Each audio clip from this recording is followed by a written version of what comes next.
Hey everybody, Will here from Vital Sage again.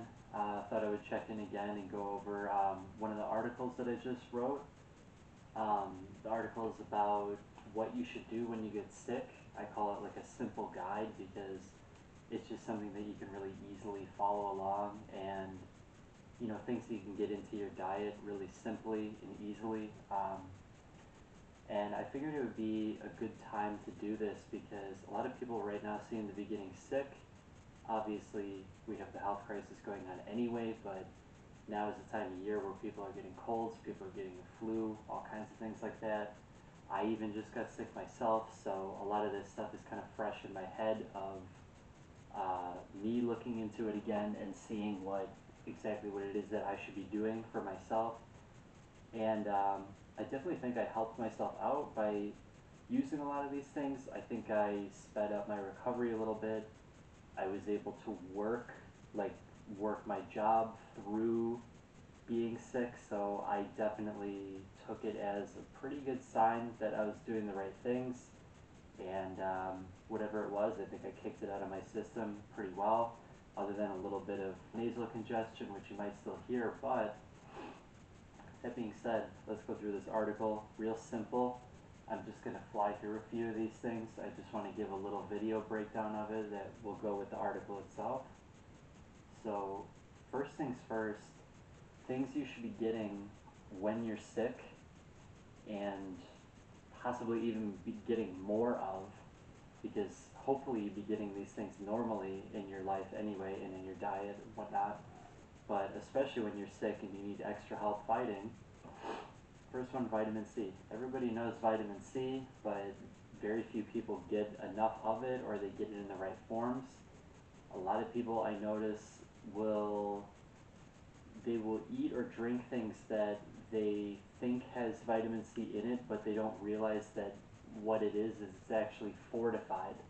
So it'll be like orange juice, which will have vitamin C in it, but if you read the ingredients, it comes in the form of ascorbic acid, which is just a way of them fortifying the juice, re-adding the vitamin C back in after it's been pasteurized out, and this is how a company is able to say still a high source of vitamin C.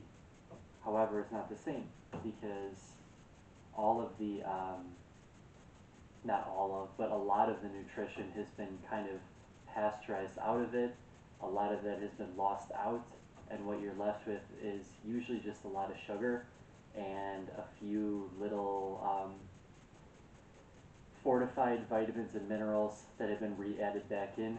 Not the same though, because the natural vitamin C has been taken out, the fiber has been taken out, so what you're left with is a lot of sugar, and it's going to be hard to take in all that sugar and have it process well in your body because it's going to hit really hard and you're not going to have any way to digest it slower like what fiber would help you do.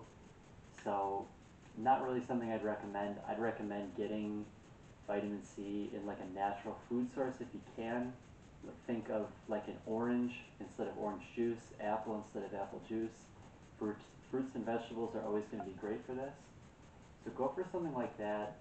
Again, you don't want to hit the sugar so hard because the sugar is actually going to negatively impact your immune system, especially when you're sick. This is not what you want. I remember as I was getting sick, this was probably a week ago now, I remember one of the things that felt like it pushed me over the edge of getting sick and feeling like really crappy was having like a little pint of ice cream at night, like the night before as I was feeling like garbage. And that was probably one of the worst things I could have done because number one, it was just a lot of dairy, which I didn't need, negatively impacted my like congestion level, and then just a ton of sugar too, which just made me feel horrible. So, not smart. Um, the next one is zinc. Zinc is something that doesn't really get talked about a whole lot, and some of the stuff that I came across was a lot of things that basically if you are deficient in it, it will make you well aware that you are deficient in it when you experience these things. And some of those things are a decreased recovery rate from infection, an increase in the duration of the infection, an increased inflammatory response, increase in oxidative stress, decreased capability to fight off infections, and a higher susceptibility to virus and bacteria. So zinc is something you definitely want to be getting in your diet. You'd be able to stave off a lot of these symptoms.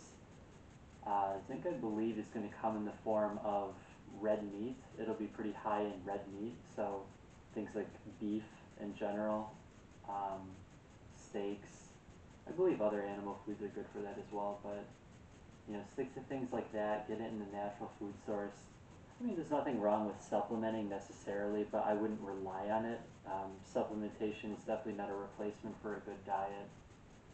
So next one, vitamin D. This is one that gets talked about a lot actually, but I noticed that a lot of people, they don't seem to address it, and I find it kind of funny because vitamin D came up when COVID hit, and I noticed a lot of people really weren't doing the things that would actually give you a sufficient amount of vitamin D, primarily getting sunlight, direct sunlight, um, especially through the summer. I mean, summer is just ending now, but I made a strong point of being in the sun every day that it was there, and getting around 20 minutes each day. I try to shoot for like 30, but 20 minutes a day, not that much to ask for.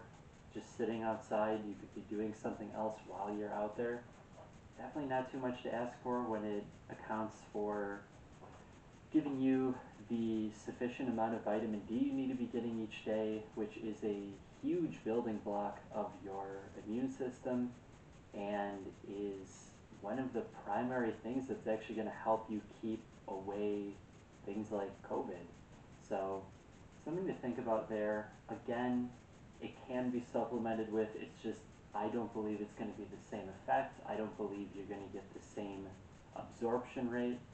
Um, Another thing that will give you vitamin D is seafood. This is kind of why sunlight is such a good thing, because some people don't like seafood, some people don't eat it very often, it can get expensive, whatnot. So getting your vitamin D, getting it from the sun, very big deal. So those are the main ones that I wanted to talk about, and now I'm just going to throw in a few others that I found. One of those being garlic, very easy to get into the diet. It's one of probably like the oldest known like antibacterial, antifungal agents, just known for fighting off illness in general. Been used for a very, very long time. Um, People have said that eating it raw is going to be more impactful than eating it cooked. Honestly, I think eating it in general is going to be a positive thing. Don't worry too much about that. On to the next one, which is going to be fasting. Fasting is something that I actually would like to dive into more. I do it in my life sometimes, mostly intermittently. So like 16 hours of no eating, maybe 8 hours of an eating window. But I find fasting to be pretty beneficial. And one of the big things with fasting is that you kind of bring your body to something which is called autophagy if you do it long enough. And autophagy is basically just like a cellular cleanup, a cellular recycling um, process that happens where older damaged cells can get repaired and they can get recycled, and new ones can get generated that are healthier and stronger. So fasting's very easy to do. You literally don't have to think about it at all. In fact, you just think about not eating, and this is actually going to help you to sort out inflammation, which is a major problem in a lot of health conditions that people have. Inflammation is at the root of the problem of a lot of things that go on in the body. Um, so yeah, and then I mentioned too that like even while you're fasting, we have so many good little like tools today that like you can even still consume things while you're fasting now, like 0 calorie options like salted water that's going to keep you hydrated and give you the electrolytes necessary to stay hydrated. Just different electrolyte solutions. There's plenty out there that are 0 calorie but will still give you your potassium, magnesium, sodium, whatnot. On to the next one, which is stress. And this is a pretty general one, but just getting your stress level down. Um, I definitely believe that stress plays a strong part in, I guess, I guess you could call it our immunity, our immune capability. But I definitely think being very stressed out, your body being in a very stressed environment, is going to make you more susceptible to getting sick. Again, I just got sick, and a week ago is when it started, and it probably just cleared up today or yesterday. But I definitely think a couple of the events in my life that have happened recently that were very stressful for me to deal with spurred that on and made me a little bit more vulnerable, because I don't get sick very often, and I take, you know, about all the necessary precautions I can to be healthy and strong and resilient. And I find it no coincidence that one or two things in my life happened that were drastic and that really took me by surprise and really affected me. And I happened to get sick. So I don't find that to be a complete coincidence. It might be to some extent, but who knows? Maybe if those things didn't happen, I would have been okay overall. Last one is sleep. Sleep is a non-negotiable. I've written a couple different articles about sleep. Probably won't link those in this video. I'll probably just link the main article that I'm reading off of here, which is a simple guide on what you should do when you get sick.